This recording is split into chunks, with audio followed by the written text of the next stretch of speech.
Good morning students. आज मैं यहाँ पर आपको करवाने जा रही हूँ पाठ 7। ओके, यह एक पहेली है। ओके, जिसका नाम है बूझो तो जाने। यानी आप सोचोगे, अंदाज़ा लगाओगे तो ही आपको उसका उत्तर आएगा।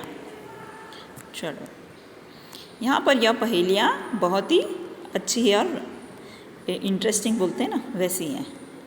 उससे क्या होता है, पहेलियों से हमारी विचार शक्ति होती है और हमारी बुद्धि का विकास होता है। हमारी सोचने की शक्ति क्या होती है, मजबूत होती हैं। ओके, चलो यहाँ पर देखेंगे, पहेली को पढ़कर सही उत्तर से जोड़िए। यहाँ पे पहले पिक्चर देख लेंगे। पहाड़ दिया है, नदी दे रखी है, पेड़ दिया है, फिर यहाँ पर नदी दे रखी है। ओके, यहाँ पर ये उंगलियाँ दे रखी हैं, ये चिड़िया रो रही है, ऐसा लग रहा है ना। फिर चंदा दे रखा है और ये तरबूज भी दे रखा है। तो ये सब पहेलियाँ बताई हैं इधर पे। चलो, फल देकर सफल हुए हैं, हरियाली फैलाते हैं, फूल फली जड़ छाल बीज दे सबको सुखी बनाते हैं। तो ये कौन है? फल दे कर के खुश होते हैं और सब जगह क्या फैलाते हैं? हरियाली फैलाते हैं। फल फूल फली जड़ छाल बीज देकर सबको सुखी बनाते हैं। ओके, चलो, तो यहाँ पर कहा गया है, सरल अर्थ में समझा दूँ आपको इसका। ऐसे ये समझने में काफ़ी आसान है कि हम सबको फल देते हैं। सबको फल देने में ही हमारे जीवन की सफलता है ना। तो कौन देते हैं फल? आप लोग अंदाज़ा लगाइए। हम हरे भरे हैं और हरियाली फैलाते हैं। हम अपने फूल कलियाँ जड़ छाल और बीज देकर हम सबको सुखी बनाते हैं। तो वह चीज़ कौन है? पहाड़ है, नदी है, वृक्ष है। क्या है इन तीनों में से? वह चीज़ है वृक्ष। ओके, पेड़ हमको फल देते हैं ना, उनका जीवन सफल होता है, उसमें हरियाली फैलाते हैं। फिर वो फूल कली जड़ छाल सभी चीज़ देते हैं, बीज देते हैं। पेड़ों के एक एक चीज़ बहुत उपयोगी होती है। उसके पत्ते भी, है ना, दवाई के रूप में भी उपयोग होता है।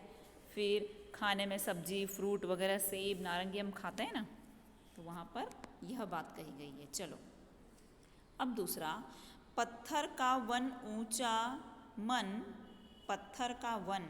मन, उगते पेड़ घने सारे, नदियों झरनों के उद्गम हम, भूतल के हैं रखवाले। हम भू यानी कि धरती के हम रखवाले हैं। और हमको क्या कहते हैं? पत्थर का वन, पत्थरों के जंगल कह सकते हैं आप हमको। हमारा मन बहुत विशाल है, ऊंचा मन। हम कैसे हैं? बहुत बड़े और ऊंचे लंबे चौड़े हैं। फिर हम पर बहुत से पेड़ उगते हैं, हमारे ऊपर बहुत सारे पेड़ उगते हैं। हम नदियों और झरनों के जन्म स्थल है, उद्गम स्थल, यानी वहाँ से शुरुआत होती है नदी और झरनों की। हम धरती की रक्षा करते हैं, भूतल के हैं रखवाले। हम धरती की रक्षा करने वाले हैं। तो कौन होगा वो? तो जैसा आपको ऊपर दिखाई दे रहा है, कितना उसका मन कितना बड़ा है और वो भी खूब लंबा चौड़ा है ना। फिर पत्थरों का जंगल, पत्थर का रहता है ना, पहाड़। यहाँ पे क्या आएगा? पर्वत या पहाड़। इसका उत्तर आएगा दूसरे का, पहाड़। चलो फिर से समझते हैं। हमें आप पत्थरों का जंगल कह सकते हैं। हमारा मन बहुत विशाल है, हम पर बहुत से पेड़ उगते हैं। हम नदियों और झरनों के उद्गम स्थल हैं। हम धरती की रक्षा करते हैं, भूतल के हम हैं रखवाले। तो वो कौन है? पर्वत। चलो अब देखते हैं हम दूसरा, ये देखेंगे। चलो, स्वयं न पीती, अपने आप नहीं पीती पानी, प्यासी रहती है। देती जग भर को पानी, जग भर को यानी कि पूरी दुनिया को पानी देती है। खेत सींचती नाव चलाती, बहती हूँ मैं मनमानी। तो इससे अंदाजा आ ही गया होगा आपको कि इसका उत्तर क्या होगा। मैं अपना पानी स्वयं नहीं पीती, है ना। पानी है मेरे पास, मेरा पूरा पानी की बनी हुई हूँ मैं, पर मैं अपना पानी स्वयं नहीं पीती। मैं खुद प्यासी रहकर संसार भर को अपना पानी देती हूँ। मैं संसार भर को, दुनिया में पानी कहाँ से आता है? नदी वगैरह, नदी बहती है, नदियों में से ही लेते हैं ना पानी। जो हमारे पास भी आता है, यहाँ अहमदाबाद में हमारा आता है तो हमारा नर्मदा का पानी आता है ना, नर्मदा नदी का। तो खुद प्यासी रहकर वो पूरे संसार को पानी देती हैं। मेरे पानी से खेत सींचे जाते हैं। सींचे जाते हैं यानी कि जब बीज डालते हैं, फिर पानी डालते हैं उसमें, फिर बीज बड़े होते हैं, थोड़ा पौधा बनता है, फिर थोड़ा पानी डालते हैं ना, तो उसको बोलते हैं खेत सींचना। खेत सींचे जाते हैं। मेरे पानी में नावें चलती हैं। मेरे पानी में क्या चलती? नावें चलती हैं। मैं अपने मनमाने ढंग से बहती हूँ, यानी मेरी जहाँ मर्जी आती है, जहाँ ज़्यादा बहाव होता है ऊपर नीचे, उस तरह से मैं खिल करके बहती ही रहती हूँ, आगे ही बढ़ती रहती हूँ, अपने आप से मैं बढ़ती ही रहती हूँ आगे। तो वह चीज़ क्या होगी? नदी। ओके, इसका सही उत्तर होगा वह नदी है।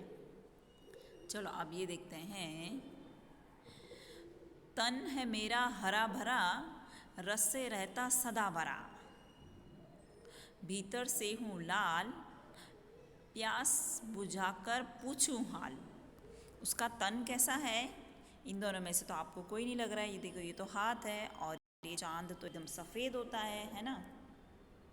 तो तन है मेरा हरा भरा, रस से रहता सदा भरा, रसीला भी होता है। अब यहाँ देखते हैं, ये चिड़िया नहीं, ये दिख रहा है आपको? तन है मेरा हरा भरा, है ना, रस से रहता सदा भरा, भीतर से हूँ लाल, भीतर से लाल दिख रहा है ना आपको, ये लाल, प्यास बुझाकर पूछूं हाल। जब उसको खा लेते हैं, प्यास बुझ जाते हैं, फिर वो बोल रहा है पूछूं हाल। ओके, तो वह उसका उत्तर क्या होगा? तरबूज। मेरा शरीर हरे रंग का है, अंदर से मैं लाल रंग का हूँ।